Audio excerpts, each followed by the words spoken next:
I call to order the meeting of Board of Adjustments. Thank you all for being here.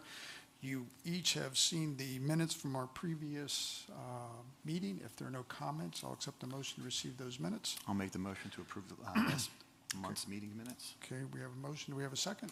I'll second it. Okay, all those in favor say aye. Aye. Those opposed? Okay, it's unanimous. All right, we'll sign those and pass those down, and then I'll turn this over to our building official, Mike Bailey. Thank you. Just one item on today's agenda, and that is case number V-05-21. The property owner, Seaford Property Group, they are the owners of 418/420 Pennsylvania Avenue. That is tax map and parcel 531-13.10-75.00. They're requesting a variance per section 15-12 of the City of Seaford zoning ordinance on behalf of William G. Smack Jr. to use the existing building located in an R1 low-density residential district for use as a barber shop. Mr. Smack is here if there are any questions for him later on, but I'll go through here. This is the property. I've got it marked there on the map on the corner of Shipley Street and Pennsylvania Avenue. And here's a street view of it. There are two commercial existing spaces on the first floor with two apartments above it. And Mr. Smack is looking to occupy one of those commercial spaces. And back in 2001 on November 7th, the Board of Adjustment approved the use of those commercial spaces, provided any changes in occupancy come back to the Board of Adjustment. And that is why Mr. Smack is here today. The former tenant was an attorney. He has retired, and Mr. Smack is looking to occupy that space. Just for history, when did this building stop being a movie theater? Do you remember? I mean, I can only, through the historical records, I'm going to say it was sometime in the 50s, would be my guess. That is not correct. That is not correct. I went to the 70s. movies there, and I'm 34, so come on. I did too.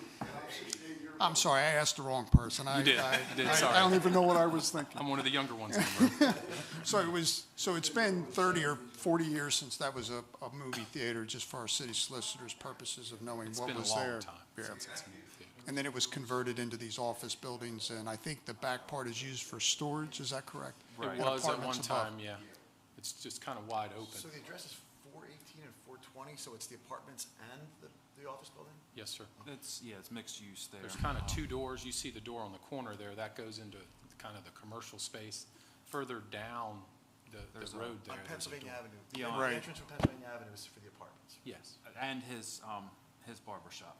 There's two there's- doors. It's Yeah. a door on the corner that goes upstairs, and then it's a door that goes into the bottom, and then the door on the corner. Do you anticipate having any signage out there? Hold on one second. Can I ask you to come up to the mic and just, again, state your name for the record, and that way we can have this recorded. Thanks so much. My name is William G. Smack Jr. Thank you. Mr. Smack, it's nice to meet you. Did you anticipate having any signage Yes. for the purpose? Yes. And where would that be? Well, actually, I did. I put a sign on the front window. It was one existing there. And previously, I got wrong information, and I talked to Mike about it, but I was told, that's why it took me so long for the variance. I was told that it was already one done by the real estate agent or whatever, but they weren't aware it had to be done by everyone that came in there. So Right. that's what the issue was. So I thought it was clear to be able to sign on the window, and Frank had his. I asked him, was it okay to do the sign? Because I know dealing with Mike, you have certain times you can put one on the street and a standing sign, and certain times that you can put one on the window. So I got misinformation. And what would be your hours of operation? The hours of operation, what I did is 8 a.m. to 8 p.m. But most of the time, out of there right around 5 or whatever. And I did that because I know it's a residential area, and I have people upstairs that's, tenants in apartments, so I didn't want to have it, late hours, and Sundays are closed. I also had closed on Sundays because I know people like to have their day, the rest that live there in the area. So it's 8 to 8, Monday through Saturday, is that correct? Yeah, Monday through Saturday. Thank you. And a lot of times, like I try to, I tell the way I do it since the COVID thing or whatever, everything will be by appointment. So it's not a lot of traffic in and out, you know what I mean? Okay. It's not, it's enough parking, the street parking there, but it's not a lot of parking. So what I do is I do just by appointment that's it. So it's never large crowds. Only by appointment. Only by appointment, that's it. Do those two buildings share the parking lot? Is that how that works? Right. Okay. The off-street. Yeah, Frank got quite a bit of business, so. Right. Already. Try not to impede with his stuff that he got going on or whatever. Mr. Smack, how many barbers do you have in the space? Just one. Me and Just one? Yeah, me and one more. And I had some girls that were gonna be there. They won't be there though. They was gonna be in there trying to start their first business salon. What I actually do is, like, I've been around for a while. I do like business seminars, here and there. So, like, if somebody wants to start a business, I offer them help. So I kind of offer this girl help to try to get it started or whatever. But it's not gonna work out. It's really not worth it to me to deal with all the extra stuff I'm gonna have to deal with to have them anyway. So, So if our approval is limited to one barber, is that okay? yep, yep. So you would understand that if you want to expand the business to another barber or a cosmetologist, you would have to come back in front of this Oh, yeah, board? yeah, I understand, Okay, yeah. all right. That's fine. Yeah, like sometimes you get into it, like, kind of bit off, not really more than I could chew business-wise, but dealing with other people's business, you know what I mean? So, been doing it for a while. But like the space there, actually, I have a contract, I think Charles knows, and Mike Stanley contract with the owner. So I plan to do the rentals. Eventually, I'll be taking over the rentals and stuff. So I'm trying to fizzle out of the barber and myself a little bit and get more into the business side of different things. So I have time to do it at some point, eventually, whenever that happens. Mr. Smack, do you plan any additional building improvements? Well, as far as like later on in the future, not in that space there, not doing nothing there because it pretty much was already structural and done. I think Tall Burns went in there and they redid everything pretty much. So I just went in there and did some painting. Okay. And took up some floors or whatever. They had like some broken porcelain and stuff like that, plumbing. But no, I haven't did anything like far as walls and subdivisions in there. It's Okay. pretty Good. much the same as Pretty like much what we see is Yeah, is what the it way you're is. going to leave it? Yeah. Okay, and you don't have any other future plans for other spaces or anything of that nature? Nah, not in the barber shop business. Okay. Thank you. Other questions? What's it gonna be called? Oh, it's called Hair Hustlers, and it's kind of ironic, funny. A lot of people when I tell them that, they get I was talking to Mike about their perception.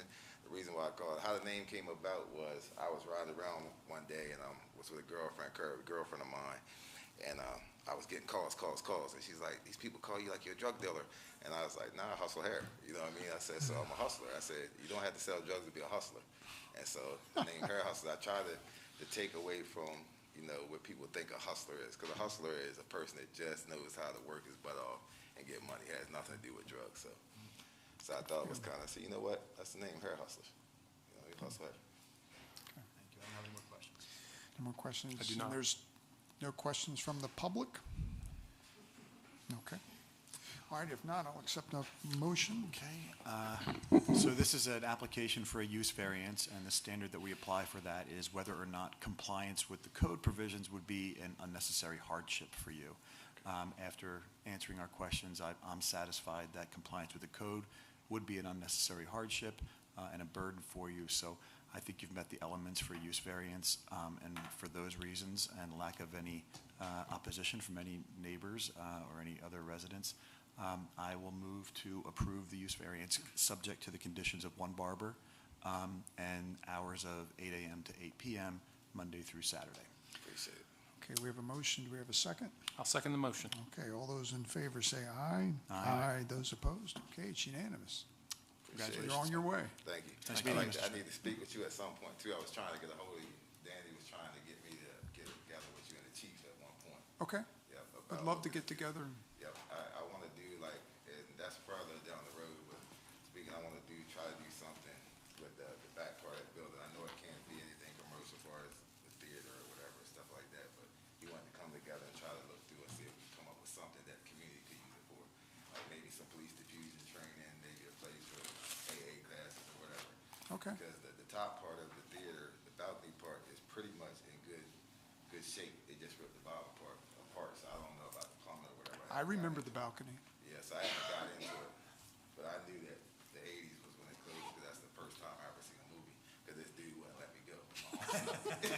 My aunt snuck me to see the Sergeant the Gentleman, I think it was. But like, and any ideas, like anything that, it's a projector up there in the top that I don't know if, I think it's probably historical. It's a lot of historical stuff I up bet. there.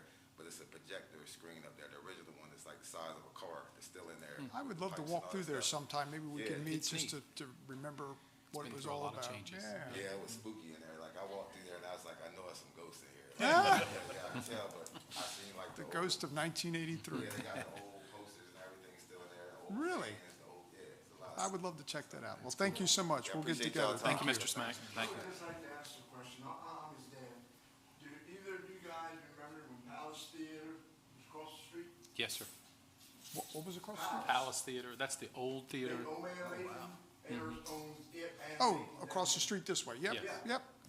I used to go to that when I was a kid, so I wanted to go to Layton. I told him, no, you don't really need to do that because when I went, I didn't go to see the movie all the time. We better stop before we get in trouble. All right. With that, I'll accept the motion to adjourn. I'll make that motion to adjourn. Okay, the Board we of have a second? I'll second. All right, all in favor, say aye. Aye. Those opposed, it's unanimous. Thank you. Thank you, fellas. Appreciate you.